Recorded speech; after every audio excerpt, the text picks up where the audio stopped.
Have you ever walked out of a mall into a huge parking area and realized you'd forgotten where you parked your car? You ever gone mountain biking? What do you want to be when you grow up? What's the right tip?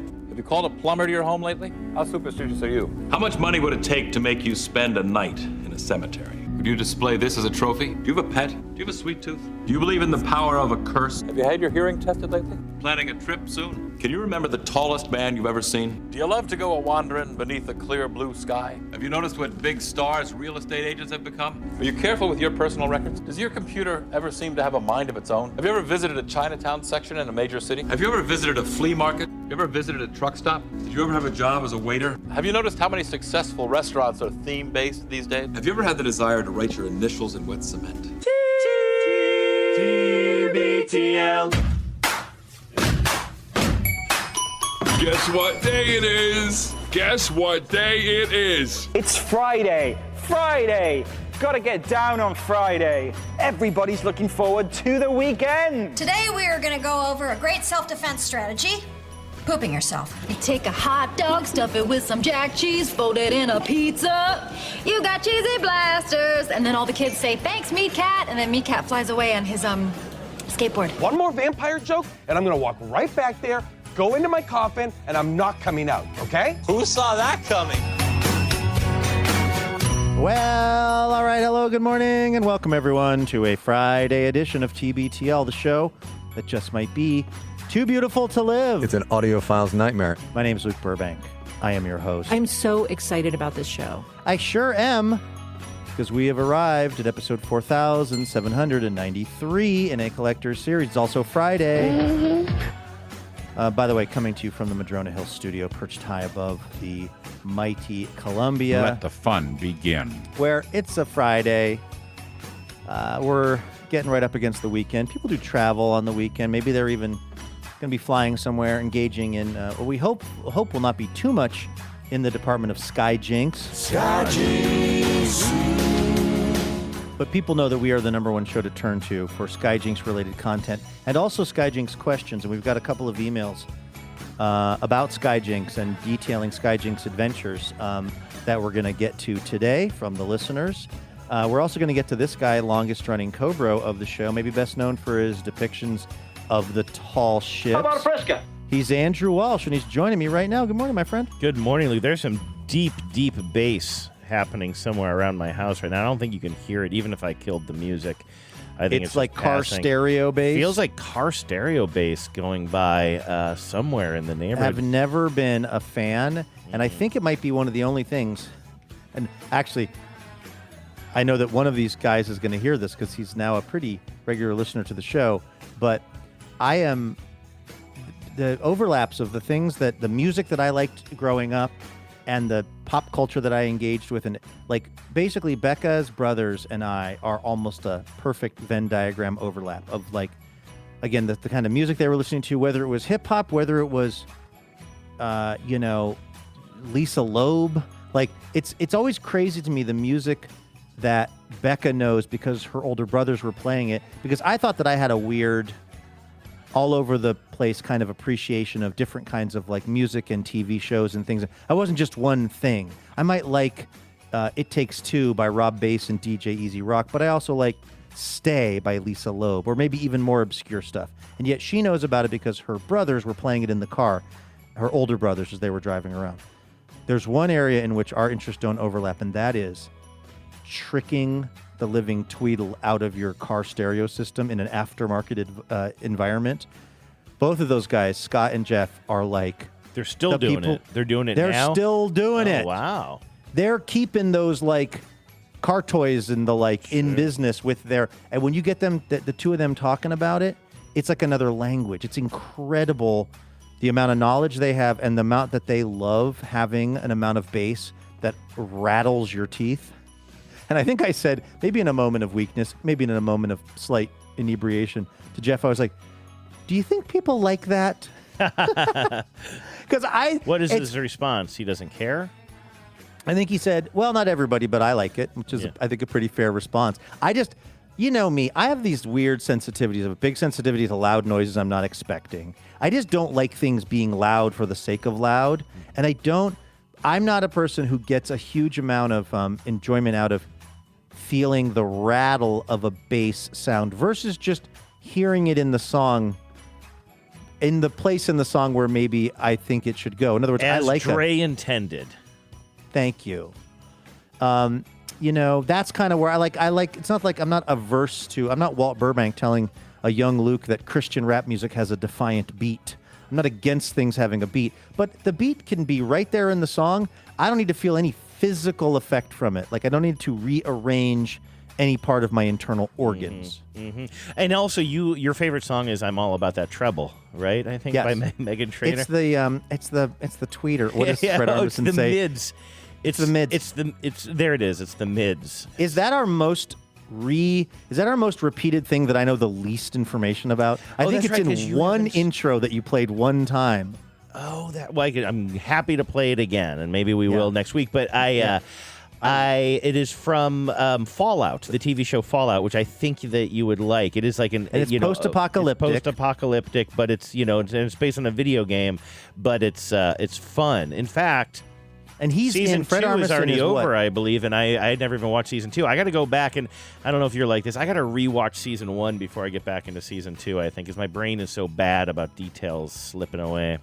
So that's Fallout, because I've also, he plays DJ Carl, an eccentric wasteland disc jockey who runs the radio station KPSS and famously obsesses over playing repetitive old-timey fiddle music. And what I like about that is, I'm totally assuming here, but I'm also kind of assuming that I'm right, is like, that's one of those video game things about it. I'm sure in the world of Fallout, there's just some bad radio station, right? And I'll bet you the TV show, there may be the characters in the video game as well, briefly, but I love the fact that they can be fleshed out in the TV show, kind of like we saw in less humorous ways, but with Last of Us, like Yeah, The Last of Us? I get Last of Us. There are several shows. Well, there's also the Silo one where they're all in a silo, which I watched like the first season. I need to watch that because I read the books. They're called Wool, WOOL for some reason. Oh, yeah. And I read the books years and years and years ago. I liked the first season of it, although it's not as I like the idea that Fallout has basically decided to kind of add like oomph up a character just so that it can be a funny Fred Armisen thing. I'm totally guessing, I like that instinct, if that's the instinct they're having. Yeah, or that they take something and, kind of magnify it a bit. And the Last of Us, what I liked was it really did feel like, this is this phase of the video game. You have to solve this challenge because you're trapped under this building, or you have to get across this bridge or whatever it is. You're like, oh yeah, this feels video gamey to me. I mentioned to you at one point that like sometimes I have a built-in forgiveness sort of for like a comic book movie or something like that because I'm like, well, it's comic booky, you know what I mean? And so with video games, this is a video game. Similar. We don't have to everything doesn't have to have like an insane amount of justification or even verisimilitude. Yeah, exactly. I told you before the show that I wanted to share something with you. This actually happened a while back, but I've been meaning to get your take on it. And I'm worried about this not translating well, but we'll see if you have the same reaction that I had to it. So this goes back a couple of weeks ago now, but I was messing around on my computer and I've been racking my brain all morning trying to figure out like exactly how this whole thing sparked, but I guess it doesn't really matter that much. But here's how I think it sparked. I have been once again uploading old vintage commercials that I find literally on VHS tapes. I digitize them and then I upload them to YouTube. And I stopped doing that for a long time. I kind of get in and out of habits with my various hobbies, and that had been dormant for a while, and I'm doing it again, and I'm really, really enjoying it. And I actually have many hours of tapes that I have just like loaded into my computer, but I haven't chopped up yet. I chop up all the commercials and upload them and try to figure out exactly what day, if possible, they aired sometime in the past or whatever. And I'm guessing that's what prompted this, because I don't spend a lot of time in the in the comments section of YouTube. And there's a reason for that, is because a lot of the comments are just bizarre. Like, I don't know how many of them are just bots or like are some really weird people finding my stuff and commenting on it. I feel like a lot of it must just be some sort of weird automated stuff, and I have no idea to what end. But like you just find weird. So you comments. are getting comments though. Sometimes, not tons. Sometimes you get amazing comments that I've told you about, like that actually connect me with people who were in the commercials or whatever. A person that we've had on our show a couple of times now saw a commercial on YouTube that he was in as a child, but he lives in Canada, so he never even got to see it air because it only aired in the United States. So he reached out to me, and now he's been on the show a couple of times, and now he's back auditioning for commercials as an adult. Oh my gosh, that's incredible. And he's a fascinating guy and just an amazing guest. He actually works in sports radio up in Canada, and so he's just got a great radio personality and everything. So all of that is to say, I'm guessing that what happened was I was on either my YouTube page or somebody else's, and I saw a comment that seemed completely unrelated to the content in the video itself, which is not unusual for YouTube. Just a lot of weird-ass shit going on over there, if you'll excuse my language. But somebody wrote, something wrote in all caps, "They're shooting hamburgers at my house." Now, out of curiosity, that doesn't mean anything to you, does it? They're shooting That's hamburgers not like a line that I remember from a movie or something. But in the moment, and this was probably pretty late at night, that's kind of when I'm doing these things, I'm just like, well, I'll Google that. Now, the person who wrote this, "They're shooting hamburgers at my house," wrote it in all caps. And I thought for sure, this is probably some reference to some movie I've never seen. Like, what's the movie that has the highway patrolman that everybody loved? It was part of like a comedy troupe, and they keep on the Broken rebooting Lizard movie. Yeah, exactly. Super Troopers. Super Troopers. It seemed like because like that's a huge blind Never saw spot it, for but me. yes. Yeah, but you know what I mean. Couldn't you see that being like, oh yeah, that was in the first Super Troopers, and everybody Or like knows the trailer that now. park. The trailer park boys love to say that. Yeah. Okay. Sure. Yeah. Just anything that I mean. There are very few pop culture references I'm unfamiliar with, as you know. But anyway, so I just see that somebody wrote, I think under one of my videos, "They're shooting hamburgers at my house," in all caps. I'm like, oh, is that a reference I'm not getting? So I copy and paste it into Google, right? Or just like basically the search bar of my Chrome browser, which is the same as searching for something. And I just copy and paste it, and I'm not seeing any immediate results explaining what it's from, but the AI overview says something like, "It's doubtful that anybody is actually shooting hamburgers at your house," or something along the lines of that. And I just sort of ignore it. I'm like, you know what? And I kind of clicked out of it, and I was like, that's weird. And then I was thinking, you know what? I want to screen cap that. I want to get that again. I'm going to search for this again and screen cap it, because what a weird thing. Like, we live in a world now where Google, instead of just giving me links to IMDb quote pages, is trying to like talk to me. Right. Well, this is back to the kind of search it up conversation and things like that. Like, they think that the future of this is not in giving us other people's attempts at answering something or that we click through, but just answering the question for us. And they think your question is someone shooting hamburgers at my house? Yes. And now here's the deal.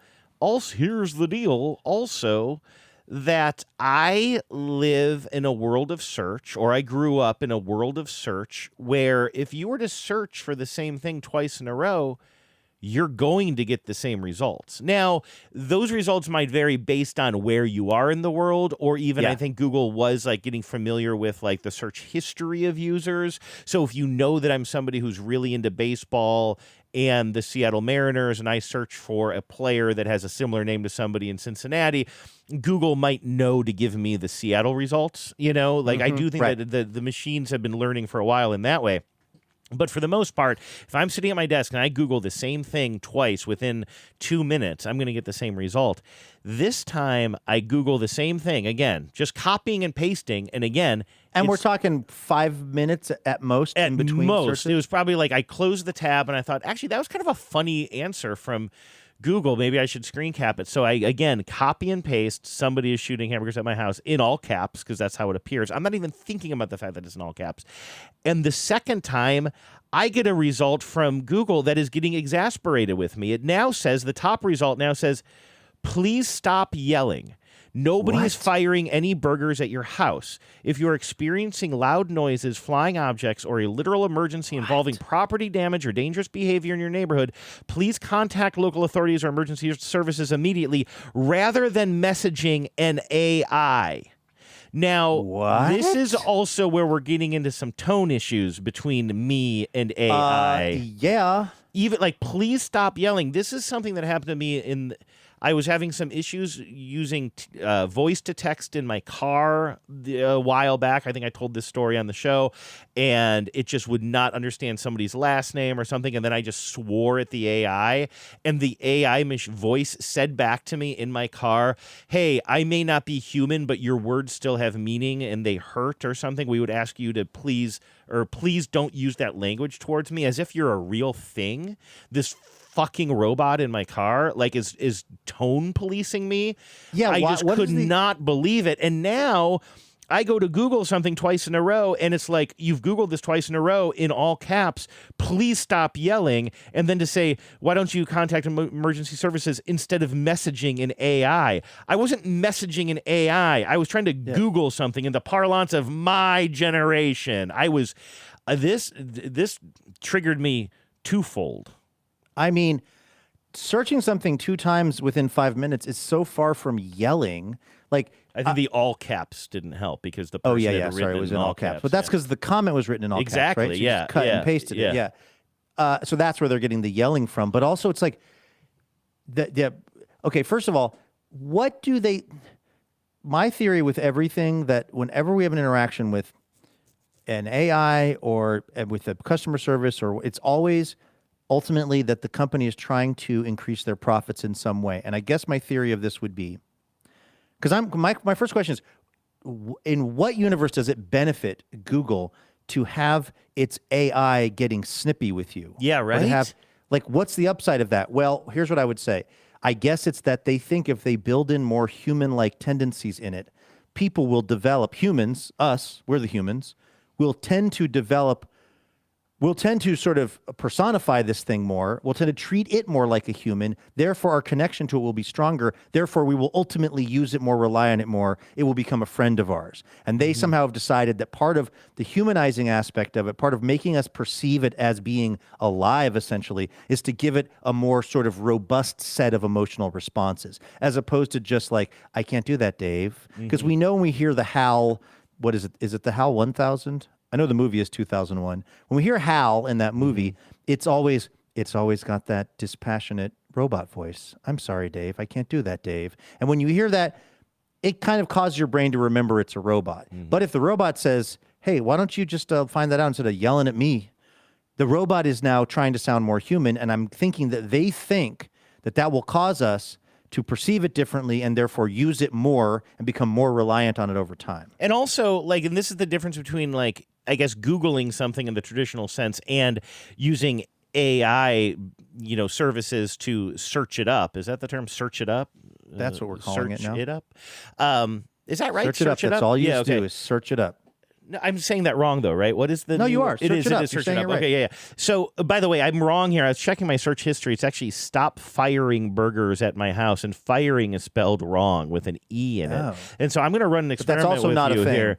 But I'm going to run an experiment with you here and Google it again. Why don't I Google it here at the same time? Actually, yeah, let's both do this. And I don't know if you care about the typo or not, but it's like fire. I do. So it's all caps. So tell me exactly all caps, stop and people can do firing. This at home. This is fun. This is participatory. This is fun, yeah. Stop firing. Oh, just to complete my thought before, though, is just like Googling something, it gives you results, but then it's saying, hey, why don't you call the authorities instead of putting this in a chat bot? And I'm like, I'm not putting it in a chat bot, jerk. Right. I'm trying to use and Google also call the authorities. Like an old... Also, call the authorities. Okay, let's call 911 and ask if someone's firing. That's dangerous territory for the chat bot to be advocating, don't you think? Yeah, it just should say, I don't have any information to help with this or something. Okay, yeah. So here's what it says. It says, and I'm going to Google it again, too. Stop firing burgers at my house. And firing is misspelled. And firing is misspelled because they included the E in fire. So it's F-I-R-E-I-N-G. But that's Stop firing burgers? Burgers at my house. At my house. Okay, I have entered this into just the search bar at the top of my Safari browser, basically, right? Yep. And now, that's interesting though. Safari, will you get Google results? I use Chrome. I use Chrome because who serves your results? Just put it in I guess Google. Well, I'm going to put it in Chrome so that it's. I want it to be as. I want us to have as similar experience as possible. So I'm putting in the search bar of Chrome. Okay. Okay. Yes. And now I just did it, and I got the same response I got the first time I did it a couple of nights ago or a couple of weeks ago. Are you still waiting on yours? I've got mine. Is this what you? I am an AI and do not have a physical form, a weapon, or a burger cannon, so I am not firing any burgers at your house. Wow, that's different. Mine just says, I am an AI and I'm not firing burgers at your house. If someone is actually launching food at your house, contact police department or emergency services. So that was the first thing that I got when I had done it. And now, if I close that tab and type in stop firing burgers at my house, all caps again, a second time within minutes, I'm getting... I'm doing the same thing here and repeat. Okay, I got a different response this time. This time it says nobody is firing burgers at your house. So it's slightly different, but it's not yelling. It's not like... I am a computer tone. program and do not have a physical device, arms, or any way to launch food at your house. If someone is actually throwing or shooting objects at your home, please call your local police right away. Yeah, I can't get the tone that I got last... Let's try it again. I'm willing to sit here I'll all day play and this into the game night. all game. I also, when I type in S, it also is giving me results for Sir Anthony MLB. I wonder why. Okay, I've gotten a response.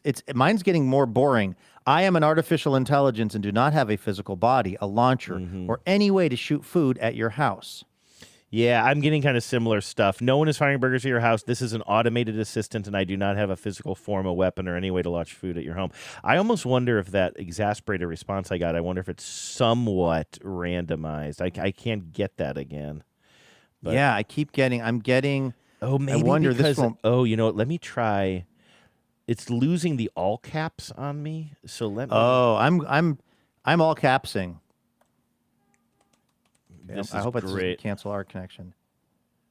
Please stop shouting. No one is firing burgers at your house. And then it says, call. Okay, here are my full results. Okay. Please stop shouting. No one is firing burgers at your house. And then big subheadline, calm down. Bullet point 1, take a deep breath and step away from the window. Check outside and make sure a neighbor is not just using a backyard grill. Remember that nobody is shooting food at your property. And then somehow it links back to Reddit. What do you think this says? Because I've now done it about 8 times just while we've been sitting here, even when I'm not giving you the results, because I just keep getting, and I just got it again, I am an AI. I do not have a physical body, a launcher, any way to shoot burgers at your house. Mine has never gone to the stop shouting. Okay, here's I'm the doing deal. all caps. Here's the deal. Have you been shouting at the internet a lot? Luke, I'm trying to deal with people firing burgers at my house. Sorry.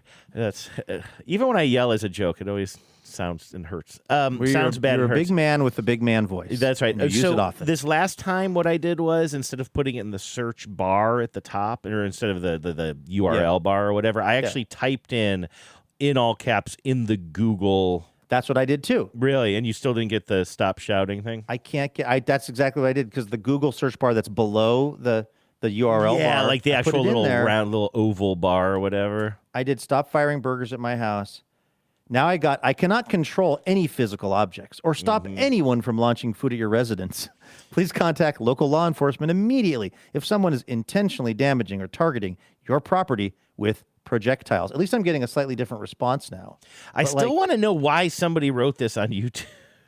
On YouTube. Like, the more I say this phrase, the more I want to know why somebody typed into YouTube, stop firing burgers at my house. Well, also, are those, what was they, did they have a handle that we can try to... I didn't screen cap the actual comment, so But the comment's still there somewhere. If somebody goes to I don't YouTube know, page, but it's like, it doesn't seem to be a comment listed. I don't remember where I saw it. That's my problem. Oh, I thought it was under one of your posts. I thought it was, but I spent some time this morning going through the few comments on our random posts, and I'm not seeing it anywhere. So it might have been maybe one of my posts led me to somebody else's post, and I saw it. That's kind of my problem with this. I still don't know even the origin of where I saw that phrase for the first time. So. I still don't understand how Google, you're in Seattle, I'm a couple of 100 miles to the south, we're both using the exact same, words and spelling and all caps, and we're doing it in Chrome and then in the Google search bar.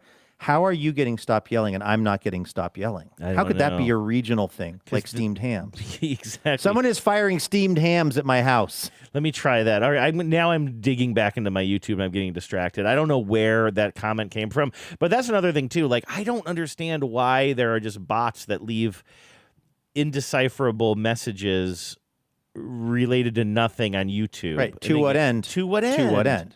Exactly. Yeah, there was something the other day that I was seeing that was having me wondering about the same thing, which is like, okay, what's the scam here? Like, this is obviously, I can't think of the specific example, so that makes this deeply uninteresting. And maybe we should just jump to my Skijinks requests. But it's like, you will see these. Yeah, how do you turn the corner from some weird post in the comment section of a YouTube video to like making money off of an unsuspecting person? How does that work? Because you can tell a lot of this like slop stuff that's clearly not generated by a real person, but how are they converting that post into something where they're actually making money? Yeah. Do you remember when I'm scrolling back through my text messages here.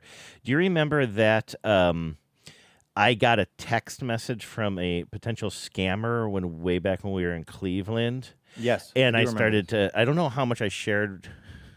I am so thirsty. I don't consider myself a thirsty person when it comes to, I don't know, socializing or real people or I don't know. But when these scammers text, I think, and again, we've covered this on the show before, I think the whole point, the whole playbook of the scam texts is they send you something that you're supposed to respond, I think you have the wrong number. And then once somehow you do that, because you don't do that, I want to engage. I'm skipping that part, and I'm just like, "Hey, old friend, how you doing? You need some cash?" You're digging a hole. You're putting your bank account in it, and then you're covering it with leaves. You're trying to get them to fall into. I need a friend, and but I don't say like you have the wrong number because I don't know why. I guess next time I'll just do that. But these have been more infrequent lately, or less and less frequent. And I got a text message when we were back in Ohio in the afternoon that just said, "Hey, how have you been lately?" But we were probably recording or something, and I didn't respond. I think we were maybe even driving somewhere at some point. Because what were you saying? Like, I think I was was sharing this with you in the car because then I didn't respond to the first one, and then they wrote me back. Didn't you see the text message I sent to you? There's like maybe an hour in between those, and then I wrote, I did. I'm just looking up all my banking info to send your way. Do you need a routing number? And then they wrote back, Anna, what kind of nonsense are you talking about? I don't understand. What's wrong with you? They clearly want me to say I'm not Anna, right? But I'm always like, oh, yeah, I'm Anna. Sure. Okay, now I'm Anna.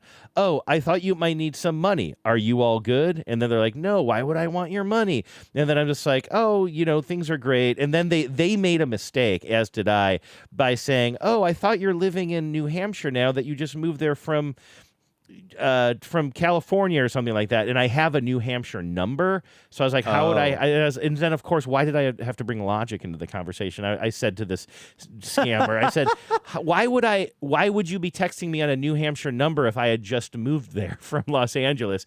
And then it went dead, and then days went by, and then I just started feeling lonely, and I started reaching out to the scammer again, like asking if they needed any. Oh my God. Because I was bored. Let's see here. Oh, a couple of days go by, and then I just texted back, I miss you. And I didn't get a response back. And then I changed my story. I said, thought about sending him a dick pic? I said, do you know if there's a limit on how much cash? Oh, because I said, I've changed my mind. I will be visiting New Hampshire. They wanted to like meet up in New Hampshire. So I said, I've changed my mind. I will be visiting New Hampshire in September. Looking forward to seeing you. Do you know if there's a limit on how much money you can carry on a plane?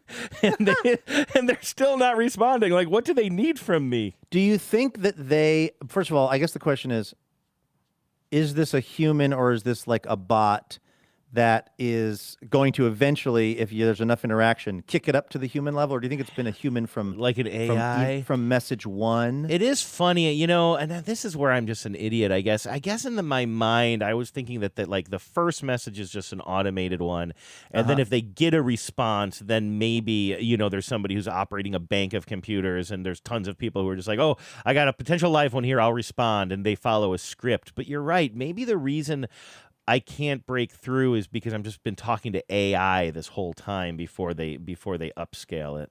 But you'd think that the AI would be at this point trained, their AI or their whatever that they're using would be trained. If you hear a term like bank account, routing number, if you hear any of that, you've got a lot. There's something where you have been since this thing has started happening, let's say in the last 10 years, and you've been talking about it with me, you have been doing everything that we would say is the wrong thing, were you to not understand it was a scam. And you haven't gotten anyone to try to like get you to go to like a crypto ATM at a gas station and start processing money for them. Like, what are the people who are getting scammed saying? I get them less now than I used to. I almost wonder if have they been scam baited so many times that they now understand if someone's in on the joke? I'm guessing that. This is the bigotry of soft expectations. That's right. I'm a real idiot. You're assuming, and I would too, that these people perpetrating this are so dumb that if you give them the slightest bit of reaction, they're going to jump right into your trap. But I bet you that happens. I bet you that the most frequent outcome for them is no response. Yeah. And then the second most frequent is someone messing with them. Yeah. And they're probably pretty attuned to being messed with because it's probably the second most likely response. And then the real gold is the third response that is not messing with them. Yes, which here's my commitment to you and the listeners. The next time this happens, I'll just say what I'm supposed to say, which is, I'm sorry, I think you've texted the wrong person. Okay, then I think they're going to come back and say, oops, I'm sorry, and then they have to warm you up, I think. So that's your, because you've mentioned that before, and I've kind of taken it as a given, but I guess I hadn't really played that through of like why it is that the preferred response is I'm not the person, because then it just starts the conversation in a way. That's my understanding of it. Because when I actually engage, I lose them. But if I were to, it is my belief that if I say, oh, I'm sorry, it's the wrong number, because I don't know if I used to get these or if I just looked it up online at one point, but then the script sort of comes back of, oh, sorry, wrong person. Then they kind of get jovial and then be like, well, you seem all right. My name's Dave, by the way. Are you in New Hampshire? Or something along the lines based on your zip code. And then they start like kind of chatting with you a little. I swear I've received one time that says something like, you sound nice. Or something along the lines of that. I got this one the other day. I've gotten it 2 times, and I kind of knew it was a scam the first time, but I also thought, well, this is a novel approach. They figured out my last name, I guess probably because of my cell phone bill or something. Somehow. That's weird. Well, right? Like, I mean, I just meaning that, like, I've never had that. I think I'd feel differently if they had my name or if I knew. Well, the reason I think they have my name is because I got what seemed like a text message from somebody named Michael Burbank. I don't know any Michael Burbanks. I don't know any Mike Burbanks. But it was from Michael Burbank, and it said, hey, I thought you might want to see some of these photos. And then it's a link. And, like, I have to admit, seeing this made-up person with my last name really changed I thought, like, do I have a cousin? Is there somebody in my, I do have, like, cousins on the Burbank side that I don't particularly know that well. They're like, we haven't ever lived in the same state. And maybe there's an uncle there. People get married all the time. I see stuff on Instagram or Facebook or whatever that's like, so it's, and I didn't click on it because I was like, I don't know who this is, but it's probably a scam.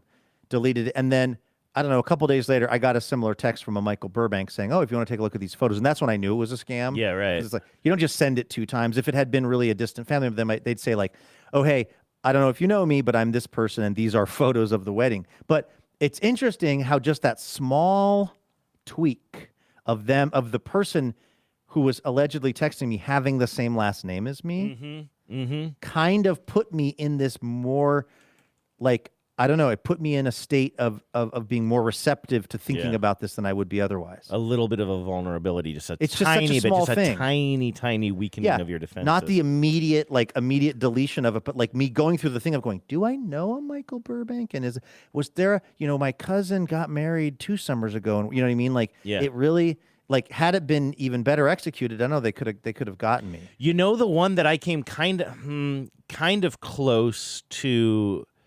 And I don't think I've ever clicked on anything or like any kind of exe file or anything that's actually like, I don't think my computer's ever been actually taken over. I mean, I'm trying to think way back in the day because I would kind of mess around with stuff sometimes, and especially when I was like bootlegging a lot of stuff and maybe saying, I think I can trust this bootlegged software or something like that. And then I remember having some scares and I'd have to clean my computer. But like, I've never really in any kind of serious way been hacked. And I'm more careful about it today. But all that is to say, we might have talked about this on the show, but I've been getting a lot of emails from people who've clearly been hacked, people like that have me in their contact book somewhere, that are trying to use fake party invites. So this first happened to me. I'm going to use full names too because I looked them up. Is this from Partyful though? It's not Partyful, and it's not Evite either, but it looks more along the lines of an Evite. And I got an Evite that had a very generic sort of like, let's all celebrate Dan or something like that. But it came from somebody I used to know. So in fact, somebody from way back when I worked at New Hampshire Public Radio. I'm going to use his full name because he's like, I believe he's a state lawmaker in either Maine or New Hampshire now. His name is Dan Ankles. And I was like, Dan Ankles just sent me an email inviting me to some party celebrating some big life event. Now, obviously, I hadn't heard or thought about Dan. No offense, Rep, but I hadn't thought of Dan Ankles in a long, long time. And I was like, and why would he invite me? And then I open it, and I'm like, oh, this is kind of weird. And then I see it says like something to see the invite, download this thing, and I'm like, oh, I'm not downloading something to see an invite. That's not how this works. That's not how any of this works. And obviously, I quickly saw, oh, yeah, this is a scam. Me telling you that story made it seem like I went further down the line than I did. This all happened in probably 45 seconds from me seeing this, remembering who Dan Ankles was, and then realizing, oh, this is just a scam email. Let's delete this. But imagine if it would have just said to whatever, Dan, click here. It didn't say download it here. If it just said click here or something. If they had done a better job masking that, maybe. And I think eventually, I feel like eventually you have to download something, and that's how you get in trouble with those executionable files. But have you received any of those? Because since I got that one from Dan, and by the way, I didn't reach out to him or something. I sort of felt like I should, but I'm also like, if you're a state lawmaker now, even in a tiny little state like that. He's on the cybersecurity committee, though, right? Right, he might be, actually. State of New Hampshire? Who knows? But I'm like, probably there are other people in his life who are getting back to him, but I have received this from other people. Our contractor, I got one from, like, I think maybe after we parted ways with him, or maybe it was nearing the end of that relationship, and a few other people, nobody that I was, like, really close enough to say, hey, you've clearly been hacked, but I'm guessing that everybody who I receive one of these from got hacked, got fooled by an earlier one, I'm guessing. Yes, by somebody else. A version of this is ripping through the Howard Stern universe, or at least as of 3 months ago, which is where my listening patterns are. Marianne in Brooklyn got hacked on her Instagram, and then it got to Ronnie the limo driver, and then his entire Instagram was down for a week, which meant he couldn't post any of his. Every single day he posts a different kind of series of nude women on his Instagram and Twitter, and it's called like, fill in the blank Tuesday, fill in the blank. Wait, are you allowed to post nudity on Instagram, or is it just kind of like it's like maybe not on maybe he doesn't do that on Instagram, maybe he does it more on Twitter. Okay. But this was about his Instagram, which was down because what happened was he got something from Marianne in Brooklyn that was telling him in his Instagram DMs that she was up for some kind of podcasting. She was up for a podcasting job, but it was like whoever got the most votes. And so could he vote for her for this podcasting gig? And so he did, which then infected hers, was because she got the same DM in Instagram and was trying to vote for somebody else. These people are also all in their 70s. Not to say that anybody in their 70s is incapable of figuring this out, but I do think a lot of it tends to be generational, digital native, digital non-native, but basically. So Marianne in Brooklyn had gotten someone asking her, hey, can you vote for me for this thing? And then she had thought she was voting for them. And then that poisoned her account, which then made her account DM Ronnie the limo driver, who then tried to vote for Marianne in Brooklyn because they're friends. And then his account got messed up. And it just goes on and on and on like that. Yeah, and also to what you're saying about age as well, when we say that now, like I think that there were, maybe some people would say I still am. I don't think I am. But there was a time where I was like, admittedly pretty ageist about various things, and maybe even about young people and old people, but certainly like looking upwards to older generations. And I'm not proud of that. I'm just admitting that. But I will say that when we have conversations about like somebody's age when it comes to digital literacy now, I'm a little bit more comfortable having that conversation because I am getting older and I am seeing firsthand like how things get a little bit more confusing. There was somebody, this was a friend of mine had a parent who's probably around the age of our parents, like probably late 70s, early 80s, and was having a bit of a breakdown about just like really rabbit holing on some very specific thing. I don't know if it was about sending money or something. It was about, there was some value inherent in this digital exchange or whatever. And I remember my friend being like, yeah, like my mom just kind of can't like handle this. And she's so freaked out. And I was like, I understand that. Not about this particular action that she's trying to do online. I've done that a lot. But there was a time, first of all, when buying plane tickets online, like really just like made me so nervous, I mean, like one wrong click and I could end up spending $1 million and ending up in China. You know what I mean? Like every little, but now that I'm getting older, the technologies around us are changing. This all started with me talking about how I liked my Google back in the day when it was a static service, not something that evolves with every time I Google the same thing in a row. Like things are changing. The sand is shifting under you, and the younger generations do have an edge on it because they've spent more time with that. That doesn't mean that everybody my age and older doesn't know how to use computers, but I do think that we're lying to ourselves if we didn't say that like younger generations have an edge on this stuff because they're creating this stuff. Yeah, whatever we, when in our early 20s, when sort of the internet became a really big thing, and then as social media has grown and phones and all that, the stuff that we're used to, we have facility with that, and maybe our parents didn't. But now we are our parents' age, and now we don't have facility with the stuff as much as the, people Addie's age and things. I mean, Addie built this this is kind of related but unrelated. Like, Addie built this like incredible website for herself that's like really cool. I was like, you should do web design if this whole music radio thing doesn't work out. And I was like, how did you even do that? She was like, I don't know, I just like put it together. Like, it was not, and it wasn't like a like if you asked me to build a website, I guess I would go to Squarespace or something. I'd go to one of these things where you kind of walks you through it and you kind of put the things up. And this was way beyond that. And it just was like, it just wasn't even hard for her. And I just thought, that's amazing to me. But it just, I mean, so much of it has to do with like, what are you used to? What did you grow up around? And then also, I guess, just, generational stuff about the kind of understanding you have of the way that the online information is being traded around. And I'm with you. I feel it changing under my feet, and I feel myself. It's basically like the part that I'm standing on used to be really big. Oh yeah, it's like I was on a big, let's call it a big ice floe. Yeah, and it's just like it's sort of calving off under me, and it's like, okay, well, as long as I'm looking around, and it's like, well, I could see that the link that Michael Burbank sent me looked sus. Yeah, right. But it's like, okay, but what about when they get better at that link? Yeah, it's just like pretty soon I'm just on an ice cube. Yeah, right. of digital stuff that I kind of can like feel confident in. Yeah, yep. And it's literally like language, right? It is a language, and the language continues to change, and then you're kind of like, I speak the old gods. Yes. Well, I think the old gods, aka us, I'm calling us gods of podcasting, are probably done for this week. I know we didn't get to our Sky Jinx emails. The good news is there's always Monday's show. So we'll try to get to that in the emails section of maybe when we start things up next week. In the meantime, thank you, everyone, for hanging out with us this week. We are going to be back here on Monday with more Imaginary Radio for all of you. So please come on by for that. In the meantime, have a great weekend. Take care of yourselves. And please remember, no mountain too tall. And good luck to all.